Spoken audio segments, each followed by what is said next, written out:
மில்கை விட ஒரு பொருளில் ஏகப்பட்ட கால்சியம் இருக்குதுன்னு சொன்னால் நம்புவீங்களா? எஸ், இந்த ராகியில் தான். இதில் கால்சியம் மட்டும் இல்லைங்க, ஏகப்பட்ட அயர்ன் அண்ட் விட்டமின்ஸ் கூட இருக்குது. ஸோ வாங்க இதை வந்து எப்படி பண்ணுதுன்னு பார்க்கலாம். ஸோ நான் வந்து இன்றைக்கி வந்து அனில் சேமியா தான் எடுத்திருக்கேன். ஸோ இதை வந்து ராகியை வந்து நம்ம ஸ்வீட் வெர்ஷனாக கூட பண்ணலாம், கார வெர்ஷன்லேயும் பண்ணலாம். நான் ஃபஸ்ட்டு வந்து கார வெர்ஷனில் தான் இன்றைக்கி பண்ணி காமிச்சிருக்கேன். ஃபஸ்ட்டு ராகியை வந்து தனியாக வந்து வறுத்தெடுத்து வச்சுக்கோங்க. அப்புறம் ஒரு கடாயில் வந்து எண்ணெய், கடுகு, உளுந்தம்பருப்பு, கடலைப்பருப்பு, வெங்காயம், கருவேப்பிலை போட்டு நல்லா வதக்கிக்கோங்க.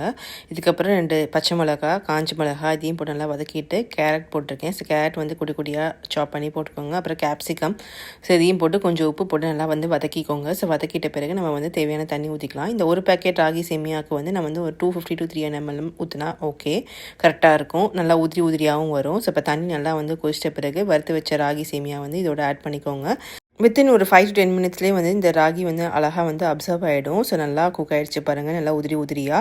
ஸோ சூப்பராக குக் ஆகிடும். ஸோ நீங்கள் லைட்டாக வந்து வறுத்துட்டு போட்டிங்கன்னா தான் இந்த மாதிரி வந்து உதிரி உதிரியாக வரும். ஸோ கடைசியாக வந்து தேங்காயும் கொத்தமல்லியும் போட்டு ஒரு மிக்ஸ் பண்ணிட்டிங்கன்னா சூப்பரான ராகி சேமியா ரெடி. ஸோ இதை வந்து தேங்காய் சட்னியோடு வச்சு சாப்பிடுங்க, செமையாக இருக்கும். கண்டிப்பாக ட்ரை பண்ணி பார்த்துட்டு எப்படின்னு சொல்லுங்கள்.